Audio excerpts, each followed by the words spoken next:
The first day of free agency is in the books for Houston. Cody and I discuss an underwhelming day one, but the blessing of dodging the Jimmy G bullet. And to tie it all in, we want to develop a great team here that we can deliver wins to the city of Houston. We want to deliver a championship here to the city of Houston, and that's what it'll be about. You are Locked On Texans, your daily Houston Texans podcast, part of the Locked On Podcast Network, your team every day.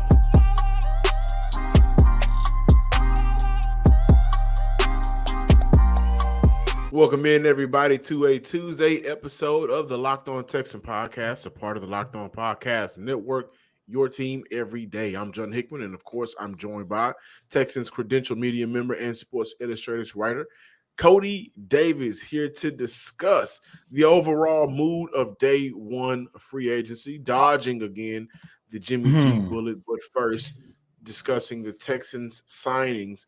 And let's start with fullback and tight end Andrew Beck signed a 2-year deal worth $6.75 million. Linebacker Chase Winovich, I know I got some experience with that guy, played for the Patriots, and last year played for the Browns, signed a 1-year deal worth up to $2.75 million. D tackle coming from over across the bay in San Fran, Hassan Ridgeway, a 1-year deal worth $4 million with $3 million guaranteed. Veteran quarterback Case Keenum, 2-year deal worth $4 million. Running back Mike Boone and safety Jimmy Ward will also be coming to Houston. And you look at these names, I understand if guys are like, goodness, it stinks. Day one was disgusting, and this is for a team that a lot of people had hope of. Wondering if they will sign some more competitive type of players, some of the bigger name, mid-tier type of players, none of which outside of maybe a Jimmy Ward, which we'll get into, are of that caliber. However, of those moves, I look at Chase Winovich. Not a big signing, not one of those, he can change the trajectory of a defense. But I do think Texans losing Okoronkwo, justify signing the former New England Patriot edge rusher Chase Winovich. And I'm not that all in on him, but it makes sense. This was a similar deal to what Houston signed Ogbo and Rasheem Green to last offseason, just about, and I know it's a lot of money, almost $500,000 of a difference, but a similar type of deal. And I think he will fit the defense. For one, not only does Nick Caserio have some familiarity with him and help draft him back in his New England days. However, he does have a relationship with now linebacker coach Chris Kiffin. And so I think he has an understanding of what he believes some of the small things to do on a defense that'll help that Chris Kiffin linebacker group go. Also, in only 53 games, he only missed 7 tackles. A very dependable rotational player is what I think he'll be for Houston. And I don't expect for Chase to play over his career high of 58% of defensive snaps played. So had a sack last year for the Cleveland Browns in his career. I believe he has 13 and a half sacks overall. Nothing crazy. But again, we can't sit and hear Coach Ryans and General Manager Nick Caserio say things about how they want to build a team. Like that aspect has been clear as day since day one between the two. They want to build pieces, right? And so all pieces aren't big pieces. You look at a puzzle. You're going to have, some smaller pieces. You're going to have some bigger pieces. You're going to have pieces that are clearer than other pieces. Like, oh, this is a horse. This is clearly a horse. What is this? Is this water? Is it grass? You might never know, but it's a piece that makes sense when you look at the bigger picture. And so signing a guy like Chase Winovich, who may or may not even make the roster, right? Like we've seen Nick sign guys before in free agency or in the offseason, and they don't make the 53-man roster or they may get cut before the season really gets underway. That's a possibility. But I think Chase and I think D tackle Hassan Ridgeway, he's a guy that, look at Chase with his familiarity with Coach Kiffin. Ridgeway was just playing under DeMeco Ryans last season, so he has a relationship with him. He understands what some of the small things and bigger things that he would like to do for a defense overall. And I think that's a good grab. And of course, we'll talk about signing safety Jimmy Ward, who will also be coming to Houston. But Cody, of Hmm. those 6 signings, I got to give it to you. Case Keenum, you called it a few shows ago, but what is your takeaway from day one? Day one of the Houston Texans free agency went just like how I expected it to. Because yes, I know some people might look at the list and say they are disappointed in some of the players that the Texans brought in. And I'm gonna take it a step further. The player that the Texans lost, which was Obo Okoronkwo, only because we talked about it here a couple of days ago. That was one of the guys that we wanted to see the Houston Texans keep around, especially considering that he's still young, fit with the timeline.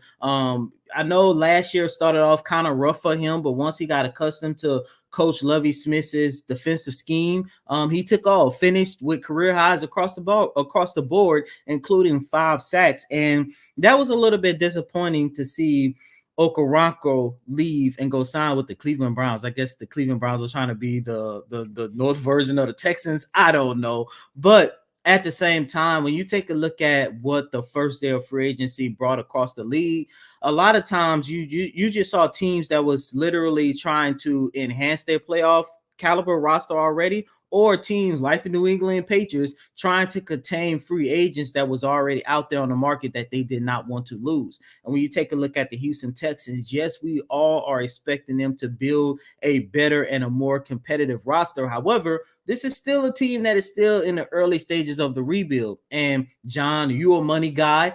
Yes, the addition of the Miko Ryans, just the possibility of knowing that you're going to come in and play possibly with the likes of CJ or Bryce, or you want to be a veteran that can help establish a foundational piece to really get the Houston Texas rebuild on the road. You also got to keep in mind, due to the fact that they only won 7 games, and the Texans still are not the biggest free agent destination. As John, as you as the money guy, you also got to keep in mind that the Houston Texans will probably be in a position where they have to overpay a lot of these guys in order to convince them to come join the Texans. Now, with that being said, with your analogy of when you take a look at the puzzle, small pieces, or sometimes more important than the bigger pieces, of course, my favorite signing of the day was Case Keenum. And no, I'm not saying that because that's something we foreshadowed a couple weeks ago, but it's because when you take a look at the fact that you already have a young quarterback in Davis Mills, when you take a look at the fact now, this definitely means you're going to draft either CJ or Bryce. You need a veteran in that position group to Absolutely. help those guys develop. And I understand when you take a look at Case Keenum, this is not a name that you like, oh my God, he's one of the greatest quarterbacks of all time.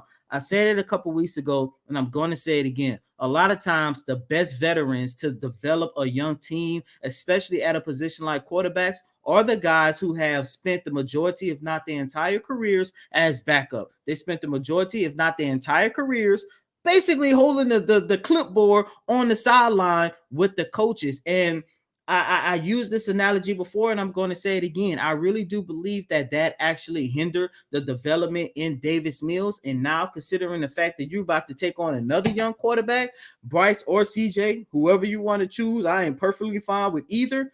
They're going to be in a better situation because they're going to have that veteran who's been in the league for how long? Case Keenum been in the league? About 12, 13 years now? A long time.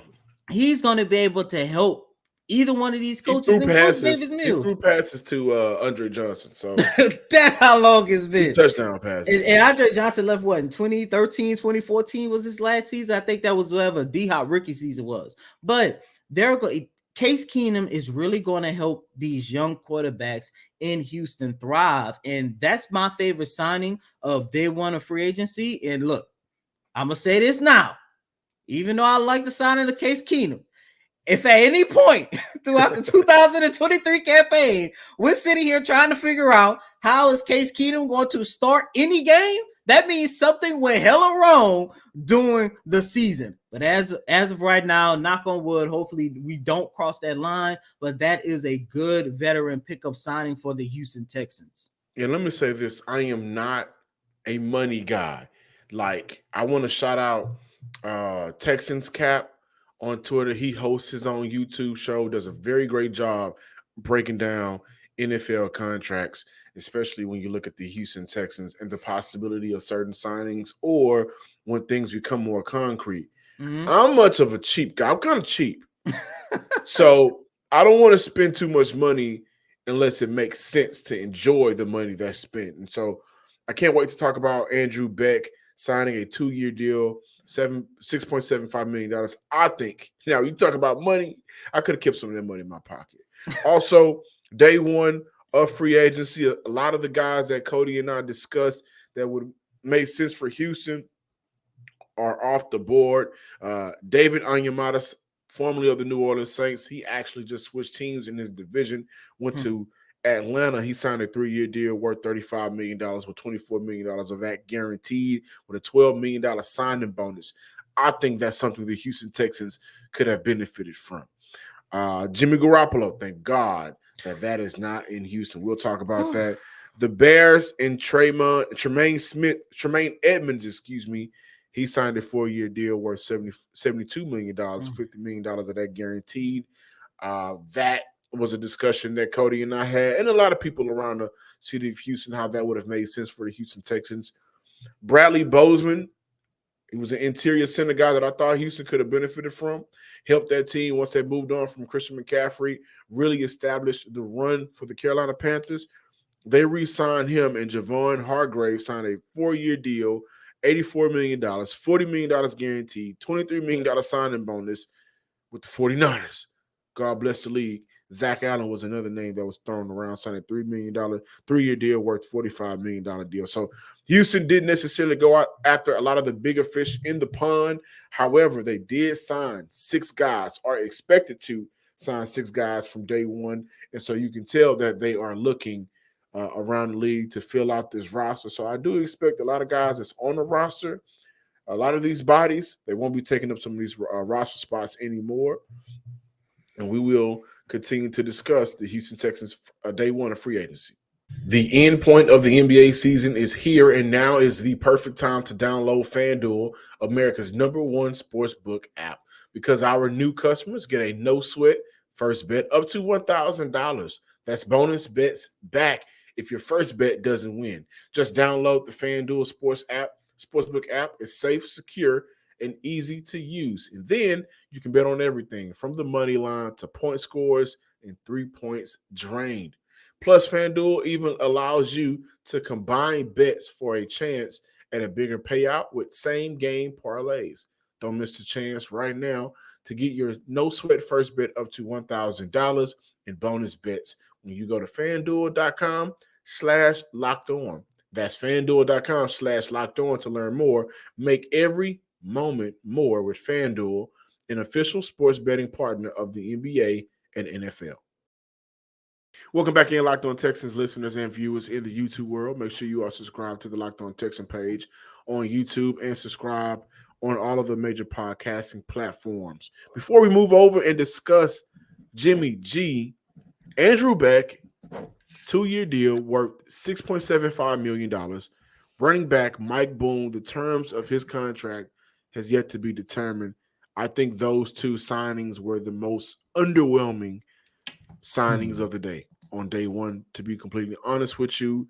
I was not fond of any one of those signings. I think that Andrew Beck, he has a gap in his resume, guys. Caught 9 catches, in 2019 for 90 yards and 1 touchdown. Didn't really do much for the a couple of years after that. And then in 2022, 5 catches for 69 yards, no touchdowns. And then he has 1 rushing carry for 3 yards in his career. Listen, I'm big on Harrison, the rookie, the defensive tackle turned tight end, turned fullback last year. I think he did a lot of good things for Dameon Pierce in that backfield whenever he was on the field. And I think he's a tough, hard player. But also look at 2 years, $6.75 million as way too much for a fullback tight end that hasn't played a lot of football in the span of the last 4 seasons. Now, I get it. Bobby Slowick and head coach DeMeco Ryans is coming over from San Fran, where they use Kyle Yusuf the fullback. I hope I'm saying their name correctly. If I'm not, I apologize. But they use the fullback a lot. He is a utility player. He sets up blocks. He put him in motions. He can do a lot of things athletically that helps open up that offense because of the misdirection that he uses, that they use him for. But again, $6.75 million for a guy that hasn't played a lot of football, that isn't the move for me. I don't know if he'll even be on this roster come game day this year. Now, I'm assuming he will, and I think now we look at the competition between Harrison and Beck and wonder, Harrison's on a rookie deal, but do they move on from him? Does his opportunity minimizes? What happens with that player now that Andrew Beck is on this roster? And Mike Boone, I just simply think this was a bad signing. There was other running backs out there in free agency that Houston probably could have benefited from day one. Mike Boone, in his career, 99 rushing attempts, does average 5.2 yards per carry, but last year only 24 times did he touch the ball.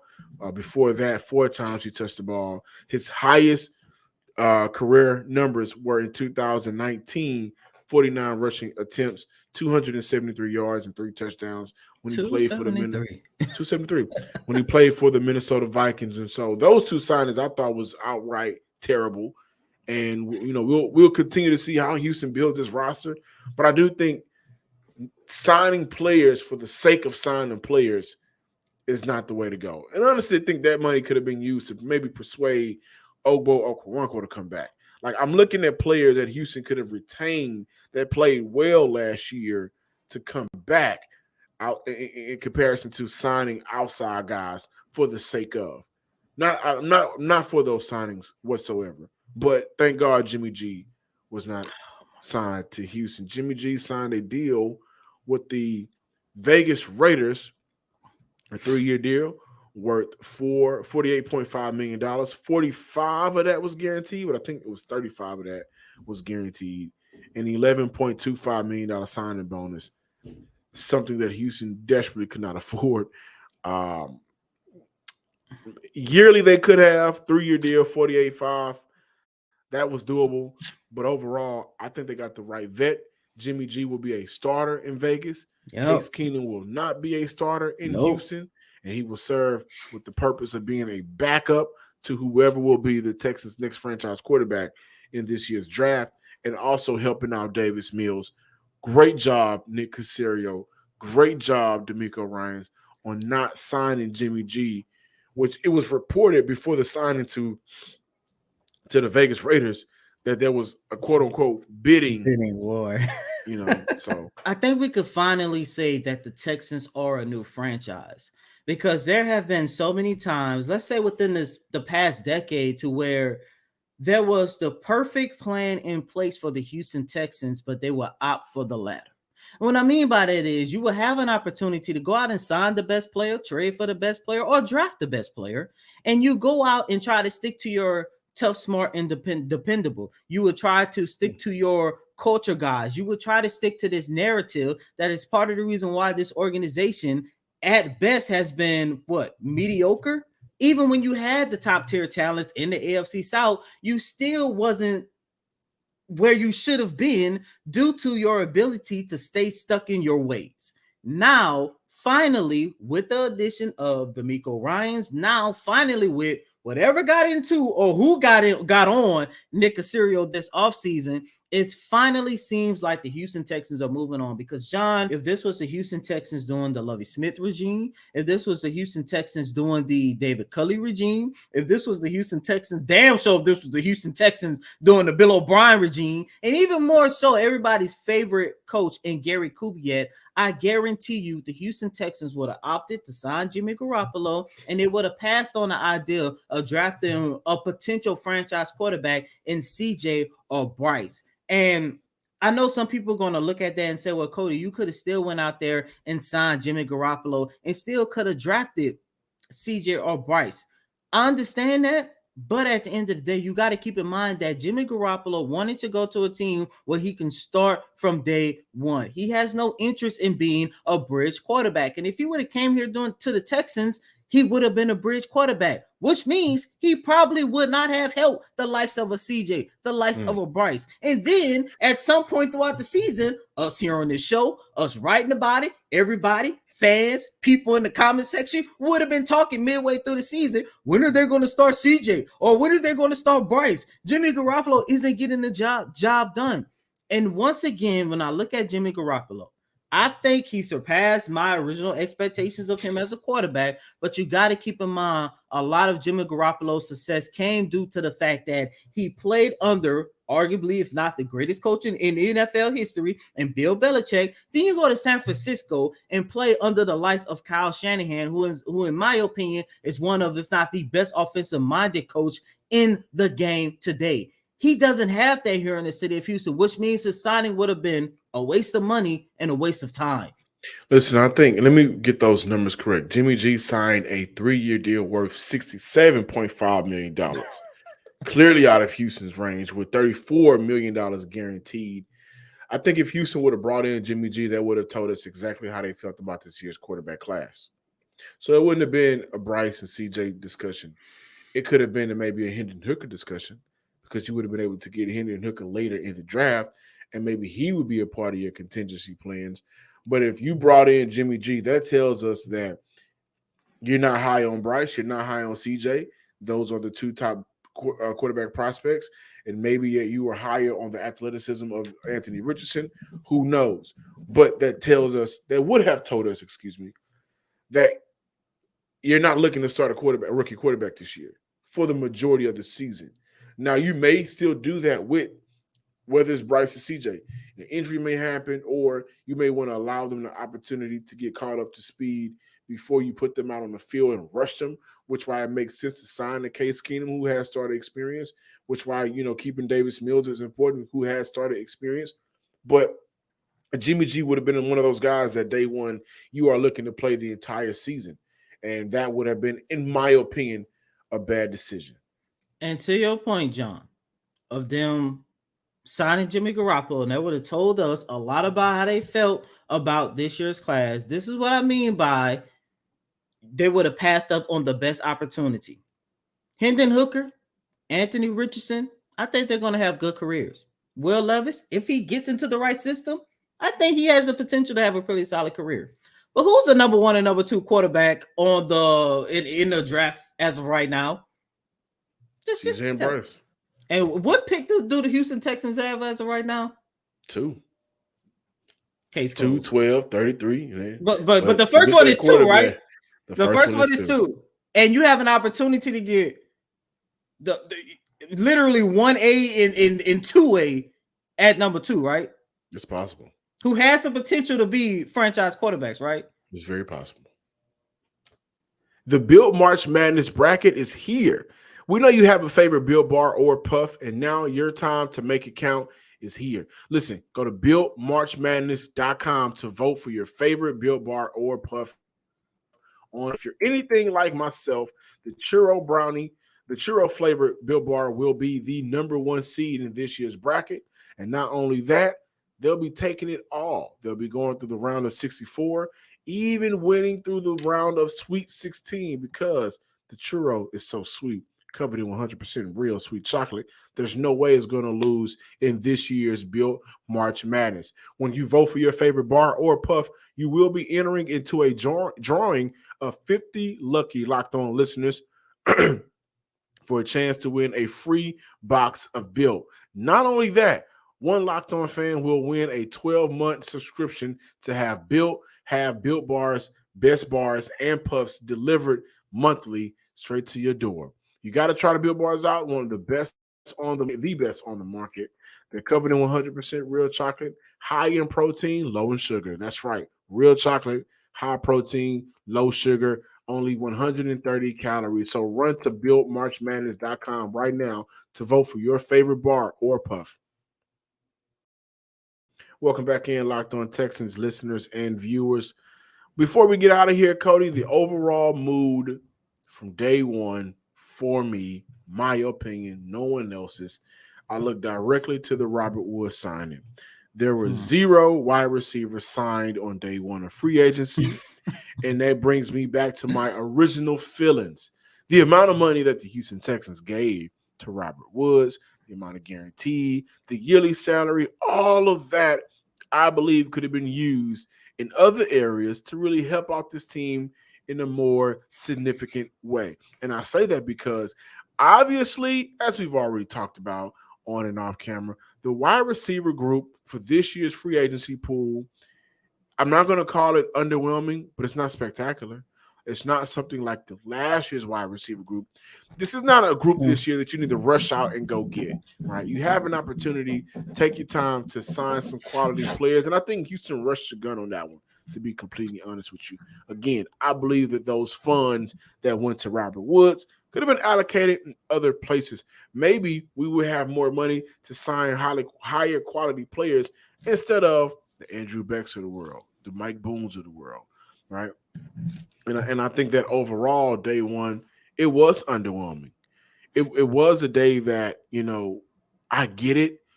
I've talked about it earlier in the segment. You want to fill out this roster, so I understand it. However, I still believe that there's other ways this roster could have been filled out instead of signing Mike Boone, Andrew Beck. Completely honest with you, even Robert Woods. And so, do I have faith that Houston will make some more splashier moves? I think that they have one or two in them.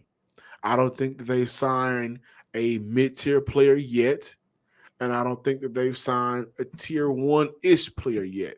And I think between those two tiers, I believe Houston will get one of those right. I do. However, right now, not impressed. Understand it, but not impressed.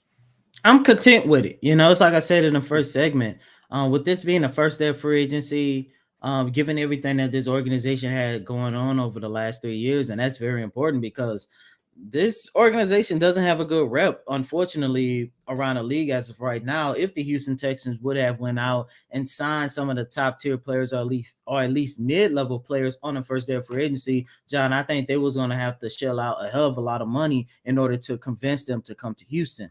But at the end of the day, you got to keep in mind this is still a team that's in the early stages of its rebuild. I'm expecting majority, if not their best collection of talent, to come through the draft. The Robert Woods signing, I do like it. And I'm going to just throw this out there because I was thinking about this. Robert Woods and Brandon Cooks have a relationship. They play well together in Los Angeles. I think, if I'm not mistaken, both of them, the first year, because Brandon Cooks spent 2 seasons out there in Los Angeles. And the first season was one of 6 seasons or 7 seasons where he clips over 1,000. And Robert Woods also had 1,000, over 1,000 receiving yards as well. They have a close relationship. You saw Brandon Cooks congratulating him. I'm wondering if the Robert Woods signing is kind of a way to kind of like fix the fractured relationship between this organization and Cooks. Nobody's telling me this, by the way. It's just a thought that I'm having because I know those two guys have a relationship dating back to their time in Los Angeles. However, John, first day of free agency, I'm content with it. There are still players out there on the market who probably overpriced themselves to where they're going to get to the point, look, maybe I set the market too high for myself. Let me come down a little bit. And that's when I think guys like Nick Caserio and D'Amico Ryans are really going to be able to make some free agency splashes this year. I'm content with it. Like I said, I think the biggest loss they won in free agency was the loss of Okoronkwo. Really liked him in Houston, both on and off the field. Yeah, can we be honest about him? I know that he wasn't a spectacular player, but he was the second leader on his team in terms of sacks and tied for second in terms of tackles for losses. He was a good player for this team. He was a good rotational player for this team. He was a player that, if you look at what we believe D'Amico Ryans could do for this franchise, he would make sense to keep, because you want guys that can get after the quarterback and stop the run and create confusion and chaos in the backfield. He was doing all of those things. And towards the end of the year, you saw him get more comfortable with, quote unquote, getting into his bag in different ways to get after the quarterback as a pass rusher. So losing him, while it may not be a sexier player, I think it was a significant loss. This is my opinion, quite frankly. And I think that a lot of people look at him and say, well, he wasn't all of this. Why bring him back? Well, why bring in Andrew Beck? Or why sign Mike Boone? And to that point, he also had a career year too, and that's a He had career a year career with a year. slow start to the season. And John, Exactly. I was most excited about Okoronkwo coming back because I wanted to see what he was going to do with a coach who is a more modern day coach, a coach that basically knows how to use all of his players on the defensive side of the ball. No disrespect to Lovie Smith, but Lovie Smith is old school and stuck in his ways. D'Amico Ryans is not. Right. So And I get it. I get it. Ogbo probably was looking at an opportunity. Like Ogbo, Jonathan Owens. There's a couple of guys on this roster because of the Chris Moore. situation. Chris Moore, because of the situation the Texans were in last year, they got an opportunity to showcase what they can do on the field because they weren't playing like a LA Rams, like you know what I mean? They weren't playing for some of these organizations where they may got more qualified or better guys in front of you. Now you can get out on the field and play a lot more. And I think with the loss and absence of Jonathan Grenard, that allowed Ogbo to play more, and he was able to showcase his talents a little bit more, especially towards the end of the season. So what I'm getting at is I understand that this was an opportunity for him to have a bigger payday than what he's had in the NFL. You always got to go get your money. However, that money that was shelled out to the Robert Woods, to the Andrew Becks, I would even go as far as saying Chase Winovich. That money could have been used in order to help re-sign Ogbo Okoronkwo. So I am disappointed in their loss. What have you been? What have you been? Thank you guys for checking out today's episode of the Locked On Texans podcast. Be sure to follow us on YouTube, subscribe under the name Locked On Texans, and make sure you leave comments, share with your family and friends. Also follow us on Twitter at Locked On Texans. Follow me on Twitter at John_Hickman12. And as always, I'm your host, Cody M. Davis. Please remember to follow me on Twitter at Cody Davis _24. Once again, that's Cody COTY DAVIS _24. Until next time, ladies and gentlemen, peace.